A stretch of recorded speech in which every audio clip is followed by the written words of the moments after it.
আসসালামু আলাইকুম ভিউয়ার্স, আশা করি সবাই ভালো আছে। আজকে আমি বুটের ডাল দিয়ে ঝটপট ডিম রান্না করে দেখাবো।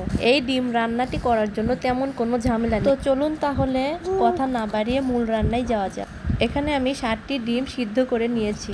এখন এই ডিমগুলা এভাবে কেটে এর মধ্যে হলুদের গুঁড়া, এরপর স্বাদ মতো লবণ দিয়ে মাখিয়ে নিব।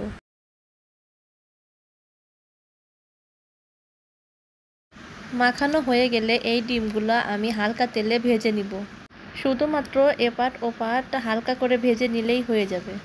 আমি এই ডিমগুলো এভাবে ভেজে এখন একটা বাটিতে উঠিয়ে নিচ্ছি। এখন আমি ওই কড়ার মধ্যে আরেকটু তেল দিয়ে ওর মধ্যে তেজপাতা, পেঁয়াজ কুচি দিয়ে হালকা ভেজে নিচ্ছি। এরপর আমি এর মধ্যে আদা বাটা, রসুন বাটা, জিরা বাটা, গরম মশলা ও মরিচ বাটা 1 চা চামচ করে সবগুলাই দিয়ে দিব। ও একটু পানি দিয়ে এর মধ্যে আমি হলুদের গুঁড়া, ধনিয়া গুঁড়া ও স্বাদ মতো লবণ দিয়ে এর মধ্যে কাঁচামরিচ ফালি দিয়ে এরপর আমি বুটের ডালগুলো দিয়ে দিব। এখন আমি এই ডালগুলোকে একটু সময় নিয়ে কষিয়ে নিব। এখন আমি এর মধ্যে 1 কাপ পরিমাণ পানি দিয়ে ঢেকে দিব।